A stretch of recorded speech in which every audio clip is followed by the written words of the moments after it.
Totally different. I mean, now I have a role, and it's, you know, it's like, gotta go in, shoot right away. You miss some shots, you coming out. You know, then it was, you know, just whatever the team needed to win, you know. Not making shots, pass, create, rebound, whatever it took, you know, to win. I'm gonna make, you know, it do what it do, you know. You know, we're gonna be in the playoffs, you know, big time games, everybody in the country watching. So, I mean, you can't ask for nothing better than that. Hats off to him the way he played tonight, and I told him after the game I hope he really finishes strong. You know, I'm a fan. I was a fan. I am a fan, and you know, it's good to see him have success, but I don't like it. I don't like it when it's against our team. You know. Part 2 of the Garden Report, Steezus edition. Please He's stop. back. Just please shut stop. up, Evans. He is back. That's my Steezus. It's a very nice impression. Off balance fadeaway. This is off my the rim. Steezus. I just like lower my head and like wobble around. So Nice. Okay, so Jordan Crawford gets traded mid-season for a bag of balls and a first-round pick in the future, and Joel Anthony. And Joel Anthony. And Joel Come on, Anthony. man. Don't do Joel like that. No, Joel did airball a tip. Let's give him credit for that. He did airball a tip shot tonight. So, sorry, Joel. I apologize. It's in the box score. But so He's watching, you know. he came back and he went 7 for 12, 15 points, and he just Jay Crowed it. He did what he do what he do. That's what he said before the game. He do what right? it do. Right. Are you gonna participate in this episode? No, I'll start. He did exactly what he did before he was on the Celtics, right? I mean, that's what he even said the Warriors want him to do. He's no longer going to be asked to be the distributor, the point guard type player. He's going to come in the game. They're looking for instant offense. Feed me the ball. Watch what I do with it. Hopefully it goes in. And I think he said before the game, if it goes in, you stay in. If it doesn't go in, they take you out. He seemed a little kind of like about the Warriors situation. Were you there for it? Yeah, he seems kind of about life in general usually, so I'm not really... But he did say... Except for kicking it. He did say that does like you know, kicking it. he really enjoyed his time here in Boston. He said he kind of like home for a bit. I think this was the only... He's been on 3 teams now. I think 1 out of the 3, which is the Celtics, was the only one that actually made him feel like an actual basketball contributor to the team and like made him feel like he can do more than what people ask of him. You know what I mean? So now I feel like for the rest of this season, he's back to almost like he was in the Wizards, where he was just in there to hoist shots and not really do a whole lot else. But yeah, that's it. So we'll see, I guess. I get the impression from hearing him talk and getting to know him a little bit over the last year or so, or getting to hear him.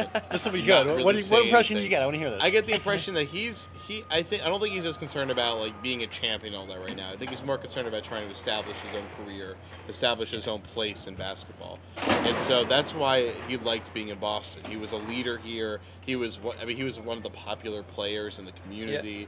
Yeah. He had a big fan base. And now he's kind of back into obscurity in Golden State. He doesn't have that platform that he had before. He wasn't on TV he's not getting the kind of exposure he was getting here. And I mean, we kind of have this whole thing of like every player should be wanting to win a title and dedicating themselves to a title. But a lot of guys are just in like the 4th year of their career, and their life has been really, really up and down, and they just kind of want to be somewhere where they feel loved and appreciated and can really make something for themselves. And so that you could tell that's what he liked about being in Boston, and that's why he probably misses Boston. Yeah, at a certain point, it's like a practical financial thing. Like, he needs to have a job and make an income. Right. And I think at the start of this season, there was a legitimate chance that he could be out of the league in a year if he doesn't play well. And so Brad Stevens gave him a chance to prove himself, gave him a chance to prove that, yeah, I want to be in this league for a while and be, you know, at the very least, a third guard that can score. He wanted that role, and he wanted to prove he could hold down that role long term. Right. And I think for a few months, he kind of sort of did that.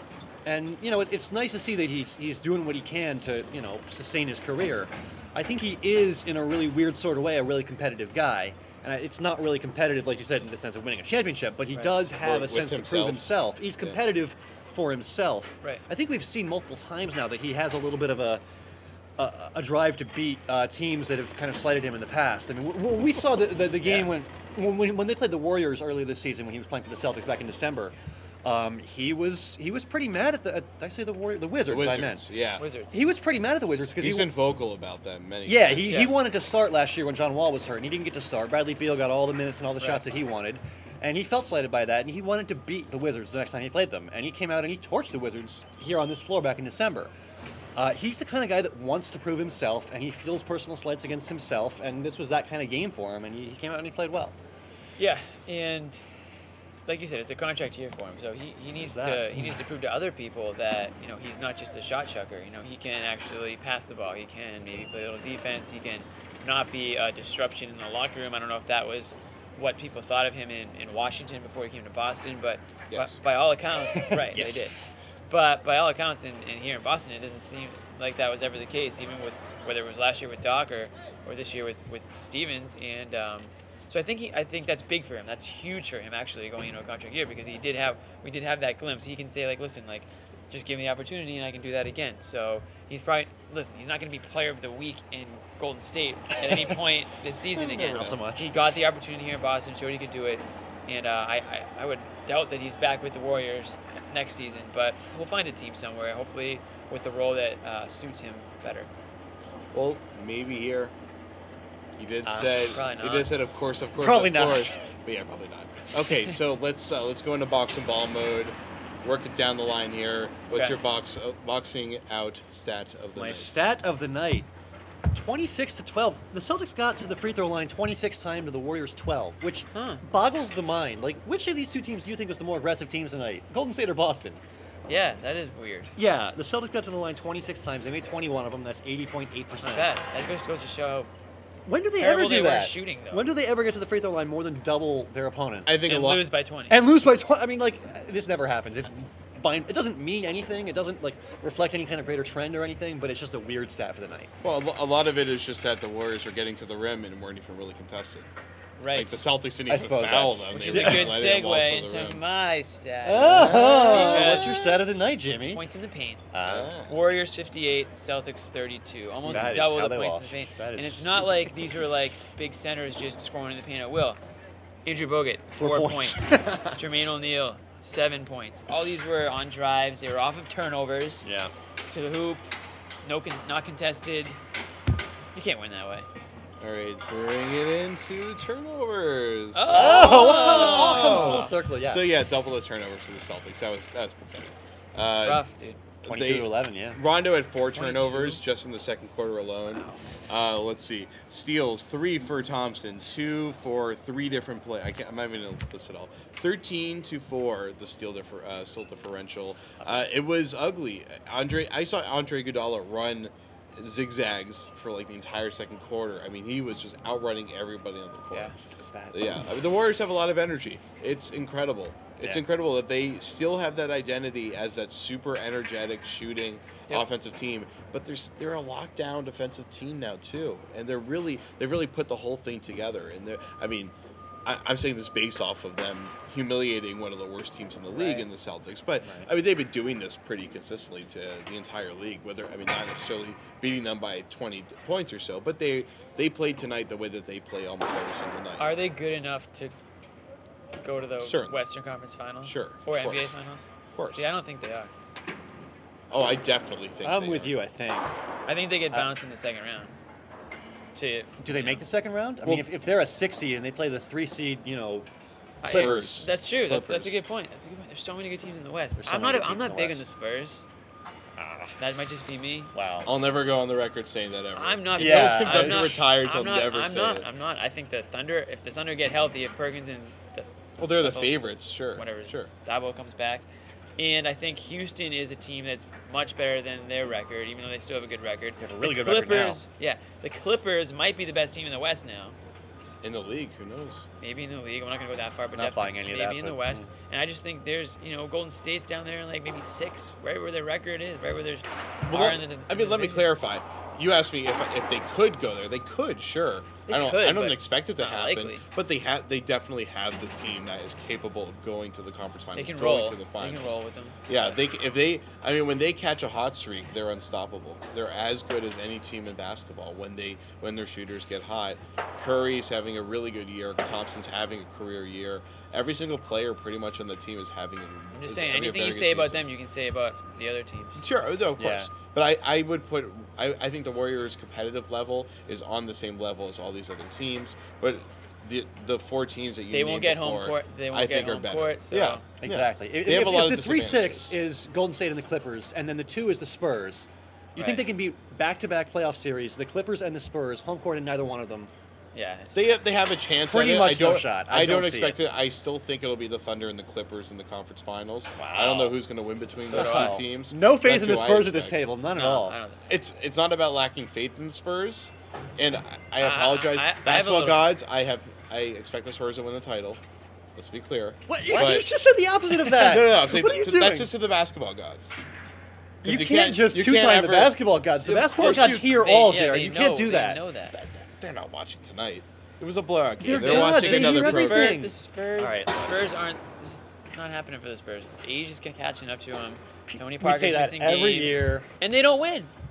They were in the finals. They I mean, almost they won the didn't win. finals. They They came ba- within they one basically right out coulda of won the corner title. three. Should They have got won. one That rebound was their last year. year. Last year was their year. This is not their year. Every year's their Look at freaking their- year. What are you talking Look about? at their Oh my losses this god. year. If you look at their losses this year, they lost to like all of the teams that they're going to have to beat multiple times. They're losing to these teams. They're going to have to beat in the playoffs. We have the same conversation every year about sleepers, whether it's Golden State, Portland, Houston, whoever, and it's always the Thunder and the Spurs in the end. It's the Thunder and the Spurs, We'll Thunder see. and the I Spurs, think Thunder and the Clippers. Spurs. I Probably think the will be that Clippers in the end. this year. The Clippers have something to say. Perhaps, but I'm going to go Thunder Spurs. Okay. I'm going with the Mavericks. That's it. Baller. Baller. Oh, really quick. We're Yeah. running out I'm of going to go out time. on a limb here. Andre Iguodala. Okay. You know why? Because defense is half the game, and you know who we didn't hear from at all the whole night? Avery Jeff Bradley. Green. Well, Jeff Green had 4 points on 2 of 7 shooting. He got to the line 0 times. You know why? Andre Iguodala wrapped him up. One of the best defenders in the league. He Really, is. really great defensive player. Good pickup by them. That was one of Green's worst games of his career. pretty Yeah, much. and Iguodala does that to him. Yeah. So that's my ball. He does it to everybody. My baller, real quick, is David Lee. Just because of the start he had, I think he finished the first quarter with like 8 points and 6 rebounds. But I think he had all of those in the first like 5 minutes of the game. Yeah. And really, the game was over halfway through the first quarter. So David Lee had a big part in that.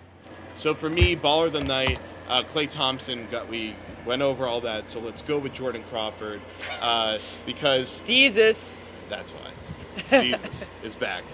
Evan Clinchie is mad. So that's it for Very us mad. tonight. We are re-recording the sign-off, so let's get it right this time. Friday, Paul Pierce, KG return again. And then that's And it for the Jason season. Collins. And Jason Collins. Yeah. So actually, I forgot about that. Could story. this be KG's final return to the Garden That makes me so sad. as a player? Oh, We'll see. as a player. Will it be We'll be there. Jason Kidd's final return to the Garden as a Ooh. coach? No. We'll see. Okay, we're signing off. Evans Clinchie, Jimmy Zascano, Jared Weiss. Friday is the next game. We'll see you Saturday morning. Garden Report, Celtics Blog, CLNS Radio. Clay, the only starter out there right now. Jermaine O'Neal continues his run of amazing play. What a pickup by Bob Myers, who used to represent Jermaine when he was a player agent, and picking between Dallas and the Warriors on a 1-year.